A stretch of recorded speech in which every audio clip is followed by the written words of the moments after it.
Well, good morning, colleagues of ASSURB, and thank you very much for inviting me to address your annual conference. And I am very sorry I can't be in Venice with you today.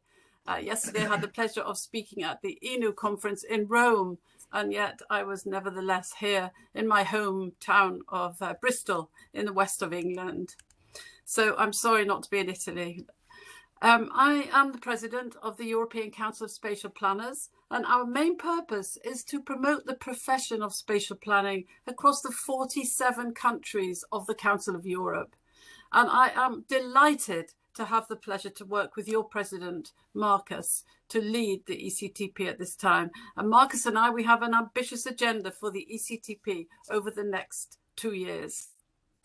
So one of our ambitions is to put the ECTP-CEU, but from now I'll just say ECTP. We are a bilingual organization, but ECTP at the frontier of planning in Europe. So I'm going to mention just 3 points in this short talk. First of all, something about the role of the ECTP in supporting and leading planners across Europe. Second, how do we educate planners in Europe with a set of competencies which guarantees that planners are qualified to high standards? And the third thing, what the ECTP is doing now to address and lead, I hope, on some current issues. So number one then, let's turn to the first point, all about the ECTP. The ECTP was established in 1985 to define the role of a professional planner and provide its members with a common framework to increase the visibility of planners and increase our important societal role. It's an umbrella organisation open to all the associations of planning in Europe, as well as other stakeholders, of course, who have an interest in planning or who want to promote good practice, let's say that. Now, Italy was one of the founding members of the ECTP, and since its inception, we have drawn on the long history and legacy of planning in all professional institutes, and especially such as ASSURB, and my own institute, the Royal Town Planning Institute in the UK. And built into that international declaration of 1985 was the acknowledgement that different states have different approaches to planning, all equally significant. The Italian planning system, with its long tradition of urbanism, can stand as a proud contributor to the ECTP. And at a time when many countries are reforming their planning systems, we all look to each other for inspiration. I often name cultural heritage as the fourth pillar of sustainability. And in your protection and restoration of heritage, Italy is the world leader in conservation. Now, one of our enduring questions is, what makes a planner distinctive and why do we need an association? And I hope this goes some way to answer some of the big questions that Marcus was talking about. The early ECTP declaration attempted to circumscribe the role of the planner by listing our main attributes, including all our potential skills and knowledge. Now, I've been a planner for 50 years, and one of the issues facing us is that planning encompasses many related disciplines which contribute to the very wide field. In reality, this list is changing all the time. For example, now in 21st century with technological innovations, the so-called smart city, and a greater awareness of how to measure and analyse climate change and health impacts. There is also an increasing necessity for cross-border territorial cooperation, especially in ecological, environmental matters. And in its attempts to describe exactly who and what a planner is, I would say the declaration was very ambitious. In 2018, we had a challenge to this notion of the professional planner, and it was suggested that we should allow anyone into the ECTP. We unanimously agreed that unless we continue to define ourselves as a distinct profession, we will not hold any sway over governments and communities that we seek to influence. Now, we accept that planning covers a wide range of subjects, but we want to protect and promote our role as spatial planners. And it is a long-standing ambition of the ECTP to work towards the regulation of the profession to grant it legal status, something that exists in some countries but by no means all, and it doesn't exist in my own country, UK. So what are the issues for the protection of our profession? Well, to answer this question, I just want to turn briefly to a new report, an ESPON-sponsored report called the Compass Report, published this year, comparing planning in 32 European countries and looking at trends over this century. And we are much closer than some might think. So all countries have a spatial planning system. Every country has a hierarchy of instruments to control the use of land across multiple levels of government. And the survey revealed that planners set similar objectives based around, as you would expect, sustainable development, the economy, and public engagement. And plans are made at all scales, local to strategic. A common trend is decentralisation, coupled in some countries, such as England, with increasing powers at national level. Worrying in England, actually. Although the EU doesn't have any competence in planning, it encourages member states to cooperate across borders, and this Compass report verifies that this is indeed increasingly happening, influenced by EU sectoral policies which aim to address cross-border problems. In other words, we are being asked as planners to think much more strategically. A disturbing find from Compass report is a decline in the influence of planning in some countries, resulting in patterns of development which bear no relationship to the plan. And now for some, this started after the 2008 economic crash, when economic recovery dominated. I think there's a lesson here which I'll come to later. As a result, planning was dismissed as too restrictive, and other governments, such as my own in England, are keen to deregulate. But there remain, I'm glad to say, powerful groups in society who value planning, potentially threatening the government in power. We mustn't give in. Two aspects must prevail. One, the underpinning principles which define the planner in Europe are social justice and citizen participation. The second, we must not forget that planners can be conflicted. The Council of Europe addresses issues of corruption, so professional ethics and a code of conduct are important markers to validate a profession. In the next couple of years in the ECTP, we will continue to work collaboratively to share our different methods of planning and celebrate our efforts with annual awards. And our working groups will continue to devise policies which contribute to the EU's agenda, as we recognise that territorial and cross-boundary cooperation increases.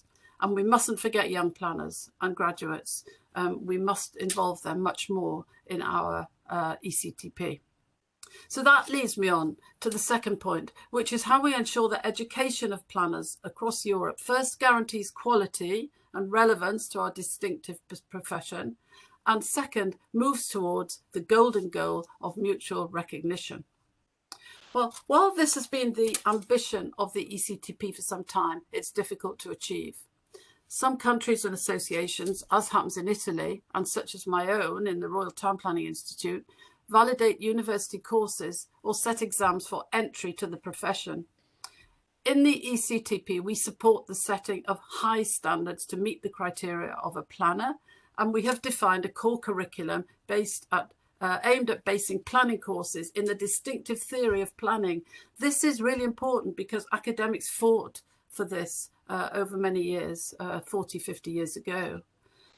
A recent piece of research by the ECTP surveyed preferred courses in various universities across Europe, including Venice, from which its exemplary planning, urban planning and design studio was selected, and a list of competencies was drawn up. And we have a huge resource in our universities, which we must use to inform our practice. The ECTP survey shows as well that there are considerable similarities across our countries, which could form the basis of mutual recognition between professions. So I'm very pleased to report that some progress is being made towards mutual recognition, which aims to achieve mobility of planners across Europe. This year, there's been an agreement between France and Ireland to recognise each other's qualifications, and I welcome this move. I hope we can increase on this over the next couple of years. In general, the evidence suggests we're moving closer in our attitudes. And this brings me to my final point. What are the current issues in Europe? And is the ECTP located at the frontier of the planning profession? Well, we believe, of course, that we are. And I believe that planners are central to the world's efforts to resolve two of the biggest issues of our time, climate change and post-COVID recovery. And when I said before that after the 2008 crash, economic recovery was most important, I now know, or at the moment certainly, planners are very concentrated on post-COVID recovery, but we must get it right. The climate crisis affects everybody in the world, all countries. And in the UK recently, the climate conference COP26 brought home to government, and I hope to the public, just what climate change means. As we might expect, governments have gone a bit quiet, but in the RTPI, my own institute, we don't want to see this impetus lost, and we will continue to maintain our efforts, as should we all, to demonstrate our role in combating climate change. We can plan for a future, but we also have to plan for the present, as we've seen climate events becoming more common. If we think of the floods in Europe in 2021, terrible floods and unexpected. And even in England, we've had two very damaging storms already this winter, which have left people without electricity for several weeks. And now to the pandemic. If the pandemic was expected, many countries were ill prepared for it. And as we struggle to free ourselves of it, we know that planners have a vital role to play in this recovery. So it's very heartening to read about initiatives and innovations which will enable citizens to lead healthier lives, more public open space, for example, more sustainable neighbourhoods being talked about. One ubiquitous problem exposed by the pandemic is that of the housing shortage and lack of affordability. Global forces conspire to maintain this terrible state of affairs, with housing becoming an investment for developers who wait for land values to rise whilst leaving housing empty. This is a terrible problem in London. The pandemic has left us much more aware of the extremes of poverty and wealth in societies, as well as the threat to our health from unsustainable living. The ECTP has recently published a manifesto for the post-COVID era, which concludes that spatial planning is central to the recovery. It's called the Restart Europe Declaration, and it proposes 9 principles which conform to UN Sustainable Development Goals and the new urban agenda of the EU, as well as drawing on our own charters. Excuse me.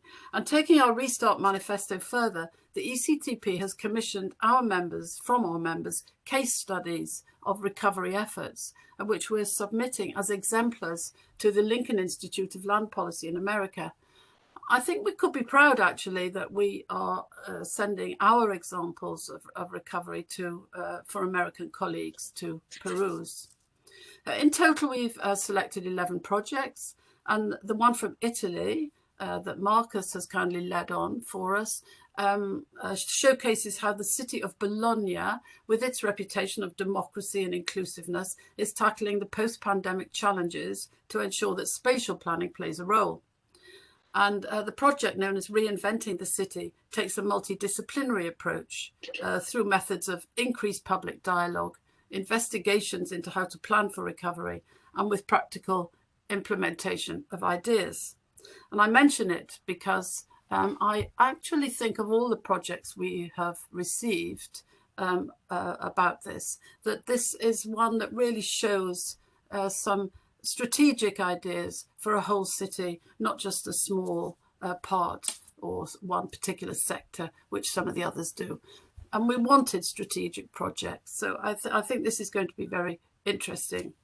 The big question, though, now for us all is, how have cities changed during pandemic? And is the change permanent? That's the question, I think. And if we can get this right, it might lead to improvements in cities. We just don't know at the moment, and we're far from out of the pandemic. As we all know, things are declining very rapidly at the moment. Our next declaration from the ECTP will be about migration, and we recognise that all countries are experiencing these desperate problems. We have a working group to investigate this, and Marcus sits on that group, leads it. And in 2022, We will publish our manifesto on this, which will illustrate good approaches across Europe. We have to learn from each other on this very difficult situation. And we know climate change, war, pandemic and poverty all contribute to this long-term problem. So I conclude. In the ECTP, we aim to define and maintain the distinctive role of the professional spatial planner in Europe. We strongly believe that good planning requires qualified planners, and that the absence of a legally recognised profession in many of our countries, including my own, is detrimental to achieving good planning, and neither does it encourage the next generation of students to take up our discipline for study. So we can show how planners are crucial to reducing emissions to tackle climate crisis, for newer challenges such as post-COVID recovery, migration and affordable housing. And to do this, the profession needs to be given the status it deserves to ensure that planning work is done by the right people who are qualified to do it. And the ECTP is committed to the goals of achieving parity for planners across Europe. So we have an ambitious agenda for the ECTP over the next 2 years to engage with governments and others, to use planning as a progressive force to create more sustainable, resilient and socially just places. I look forward very much to working with ASSURB and to working with your President Marcus, the ECTP's Vice President, to achieve our goals. Thank you very much indeed for inviting me. Thank you, and thank you, Marcus.